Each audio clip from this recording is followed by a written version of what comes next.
but thankful to be safe. It's very tragic, the amount of violence that these women experience.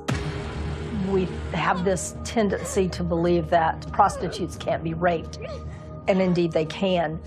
We think, well, they're getting paid for it, so how could it possibly be rape when someone abuses them in such a way? Afraid that she'll be arrested for prostitution, Rebecca doesn't report the attack.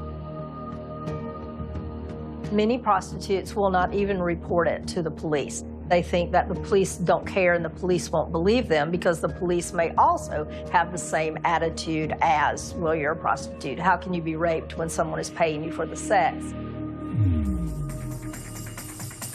The Green River Task Force has ruled out all suspects except for one, ex-cabbie Melvin Foster.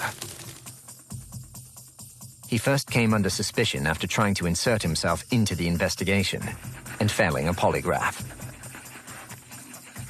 He was discussed a great deal when I first arrived at the task force.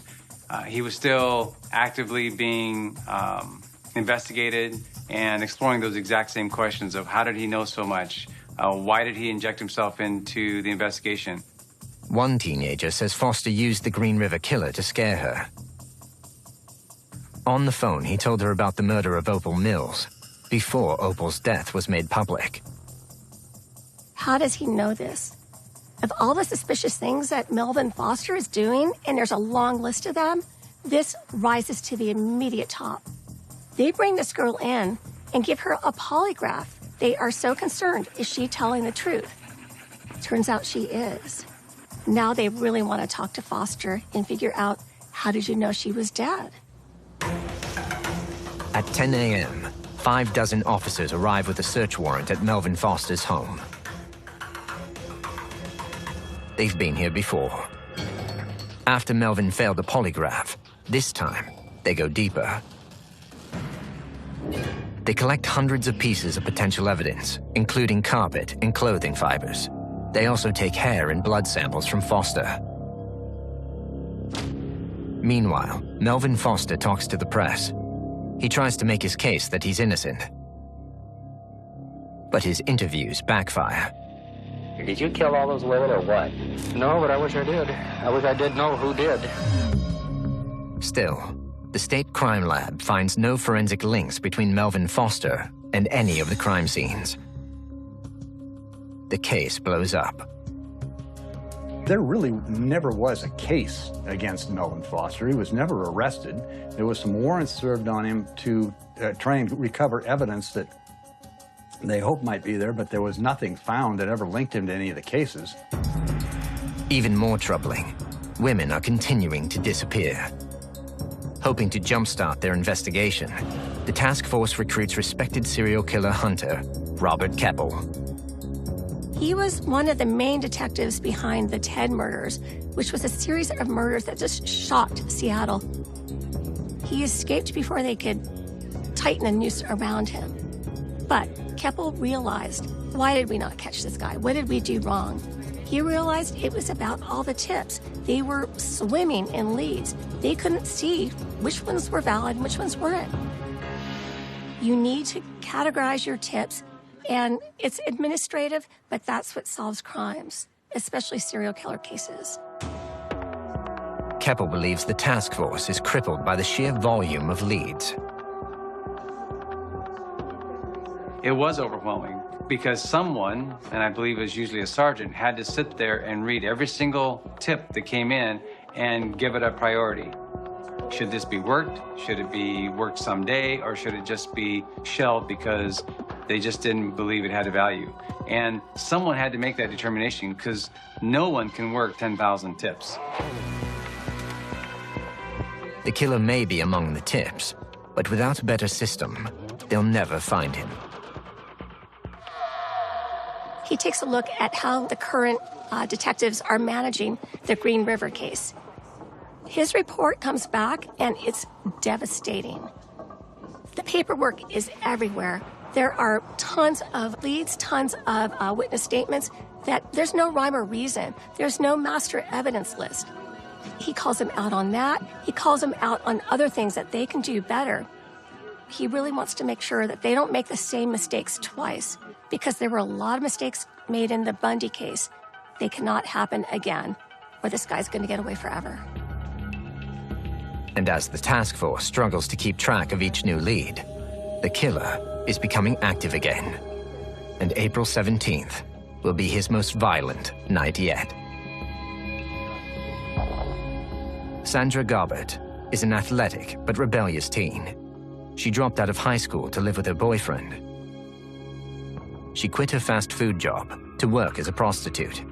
The money's much better, even if the job is more dangerous. She's rare among girls on the street in that she has a loving mother. She's just very headstrong. She doesn't want to deal with school. She wants to go out there and live life. At 8 p.m., Sandra hits the strip. She's never seen again. Sandra's disappearance devastates her mother. She had raised Sandra alone and had tried to do the best that she could, but Sandra was headstrong, as only a teenager can be. When your daughter disappears, especially under circumstances like this, you probably question every decision you made raising her. Where did I go wrong? And then, just a few hours later, 16-year-old Kimmy Kai Pistol walks the streets of downtown Seattle, a half an hour from the Strip. Like many of these young women, Kimmy Kai wanted to grow up as fast as possible. She was headstrong. She wanted to be independent. Her boyfriend watches as Kimmy Kai steps into a pickup truck. He notices primer paint on the passenger door. It kind of just illustrated how sick of a person you were dealing with, how evil of a person you were dealing with, that these victims that he was picking were just so incredibly young and so vulnerable. And then, 2 weeks later, 18-year-old Marie Malvar and her boyfriend Bobby wait for customers on the Strip. Her father is an immigrant, and he's extremely protective of his daughter. And maybe that's one of the reasons why she rebels against him. He gave her a great life. He worked hard to get a restaurant, a small grocery store to provide for his family. So Marie is not walking the streets because she needs money. She's not a drug addict. It might just be that she met the wrong guy. Her boyfriend, who is also a pimp, is the one who says, I'm going to protect you. And maybe she's not walking the streets for money, but for love.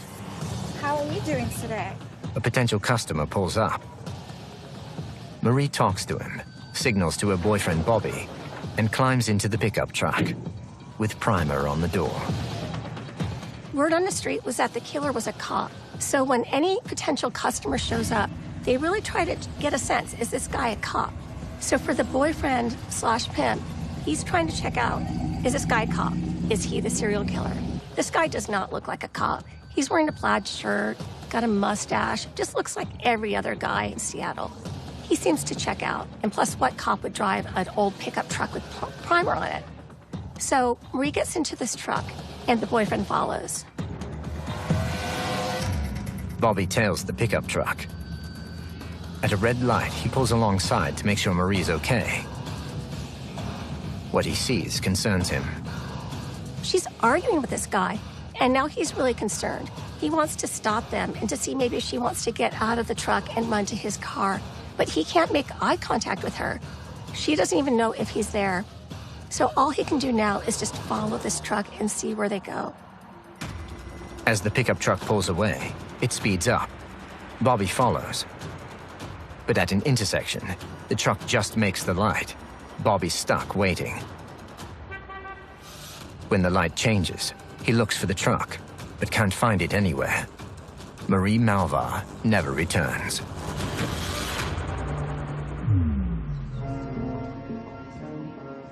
Marie's boyfriend Bobby calls the local police to file a missing persons report, but he's vague and leaves out important details. 3 days later, though, Marie's father wants answers. When she didn't come back, the boyfriend called her dad, told her that she went out and she didn't come back. Marie's father is furious. Taking matters into their own hands, Marie's father, brother, and boyfriend search local roads, looking for the truck with primer on the side. They drive all day down every single street looking for this truck. At one point, the boyfriend says, "That's it. That's the truck. It's got the primer on it. That is it." Now these men, they're excited. They're angry. Their adrenaline must be pumping. What do? Do they storm the house? Do they watch and wait? I mean, what do they do? They know this is the truck that she got into. Is she there? They don't see any sign of her there. The father eventually, because he loves his daughter so much, doesn't want to do anything rash, especially if she is in there that might jeopardize her life. The family decides to call local detectives, a jurisdiction outside of the Green River Task Force. She was reported missing to the Des Moines Police Department because the motel that she was staying at when she disappeared was in the city of Des Moines. As Marie's family watches from a distance, detectives knock on the door. They don't know who's in there. It could be kidnappers, could be, drug dealers, could be any kind of guy. A man named Leon Ridgway answers the door. We're looking for a missing person by the name of Marie Malvar.